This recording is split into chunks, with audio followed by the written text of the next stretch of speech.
Hey module makers, I'm David, the creative director of Modulus. Welcome to Modulus Academy, where I give you my top tips for peak optimization. Today we're gonna talk about expert producing, kind of a different way to look at things when you're making a module for a building. I'm gonna teach you some techniques that will drastically lower the space usage of your factories.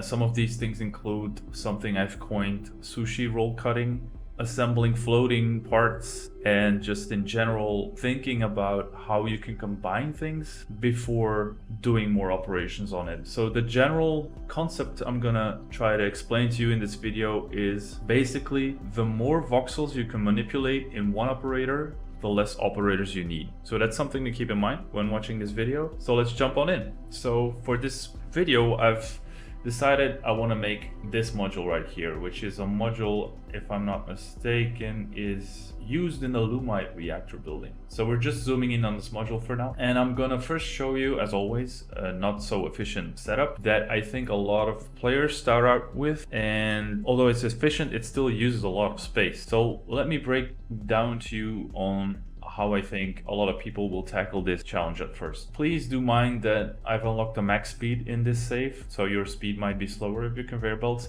but the ratios remain the same, so this basically works in every setup of the game. So what we're doing here is taking a full belt of cubes and combining it into a big block, which is a technique I think I've showed before and which is already doing some of the more advanced approaches to making modules. So this big block right here, I'm cutting it up into the smaller blocks which represent the volume of the module. Right, so this is like a common way of thinking. This is the size of the module, so if I can take this full size and then cut out the parts, paint them and put them back together, I will have a perfect module. So let's take a look at that. So I'm producing 240 here, so that means that's a lot, that's a full belt. And then I'm splitting it off, and let's take a look at the first section here. So what's happening is this stamper at this speed in the game is using 60, so it's using 1/4 of the pieces I'm producing here. So I know the setup I'll be making here, I will have to repeat it 4 times to completely consume this belt. So let's take a look at what I'm doing. So here I'm cutting a hole, that's where the blue part will come in. And then this hole is being painted by the paint coming in here. Then I'm cutting off this part where a black part should come in, and I'm doing it again where the other black part should come in. So what's happening here is the 2 excess pieces of the stamper are dyed into black.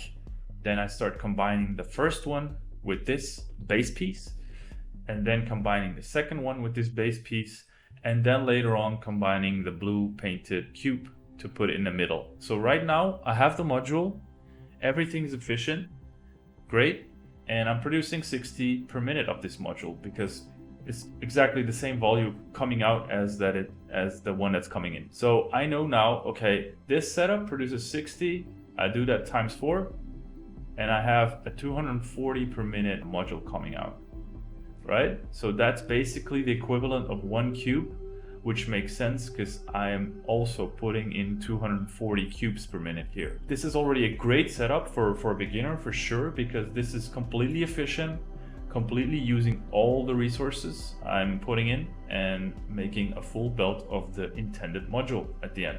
But there's a couple of things here. For one, well, the most obvious things I would say is the space that is required to make 240 of these. Obviously, I could probably still compact this a lot more, but it will become a mess. It's still a lot of operators, and I want to do it with way less operators and way less space. So there's a couple of techniques that come into play here. An important technique is thinking about this module in a set, like a sushi roll, I call it. So imagine we could do all the operations on this big block right here, instead of cutting it up and doing all the individual automations in every line again. So a way of thinking about this is like looking at this module and seeing how you could repeat it. Like, what if you glue it next to one another till you have the same volume as the big block here? How can we lower the amount of operations we need to perform on it? So that's kind of like the way of thinking for this next line. So I'll already give you a sneak peek of this next line. This is actually producing exactly the same amount, But look at how much space I've saved here. And there's a couple of tricks, so to speak, to get this kind of compact setup. So first, we don't cut this piece, this big piece, into separate pieces. We start manipulating the big piece, so we can save a lot of operations. So first, the stampers will cut out the parts that need the black. So you see, I'm cutting out all these parts over here until I end up with this piece right here. So I've also cut out the central piece where the blue part comes in. So essentially what I'm doing here is I'm gluing the modules together, but not in a sequential way. I'm rotating them so that the black parts match up, so I don't have to stamp more than 4 times. So actually with 5 stamps, I have something that's kind of like a mold that could fit in the other pieces. So basically, I'll just show you how it will work out in the end. Is with the cutout parts and the black parts assembled, I'm making this part, and then with painting a whole pillar of blue, I can slide it right in there. And basically, if you look at this now, you can kind of see where the modules are starting to appear. So I've not just repeated it like 4 times, I've actually rotated it here and rotated here, so that when I cut every 2 voxels, I will cut rotated versions and normal versions as well, because the game doesn't really care about which rotations the modules come in.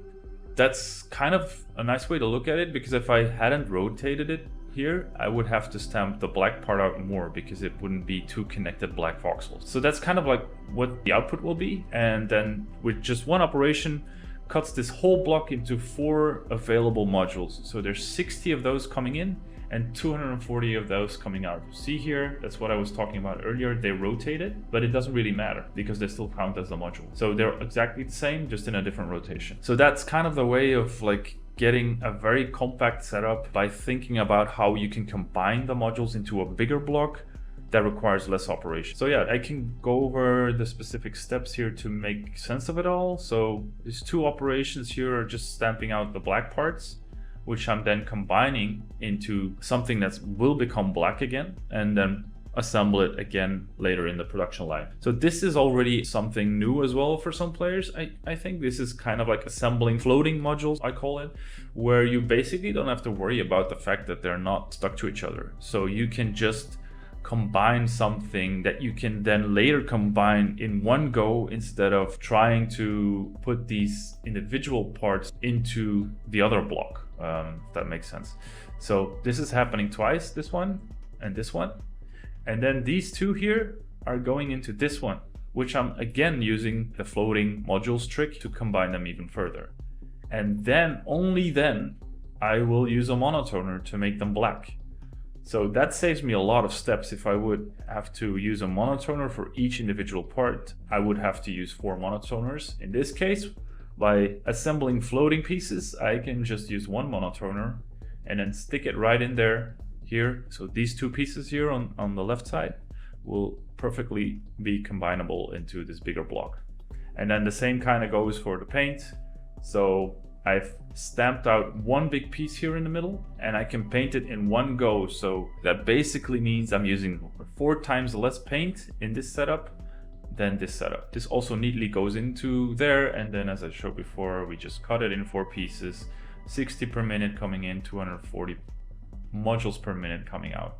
And that also makes sense, like 60 per minute of this big block coming out and 60 per minute of this big block being produced. So it's all about, when you start building a module, seeing which parts you can combine, so you can just perform 1 operation that kind of replaces 4 operations of the same thing. So it's all about manipulating bigger volumes with 1 operator, so you'll need less operators in the end. That's kind of a nice way of looking at things, and you can really save up space and be more advanced or expert in making the modules, just thinking about your approach before you start building just one of something. So yeah, that's kind of it. I've also taken the liberty to make this a bit more compact then and put it in a nice blueprintable, rectangle, which is always nice. It's something I'd like to do, is just when I get it working first, then I kind of clean it up and make it into this snaky spaghetti. But for me, it works. I know exactly what needs to come in and I know exactly what it will produce, this thing right here. So yeah, and it's really nice to copy and just place a lot of them next to each other. And it's also a lot of fun to make it look pretty and use some cosmetics. So yeah, I guess that's it. Going from this to this is a major step up. I hope this was clear to you, and I hope this can make your factories more efficient and more space saving, basically. That's a wrap for this episode of Modulus Academy. Make sure you're following us so you don't miss the next one. See you on the factory floor.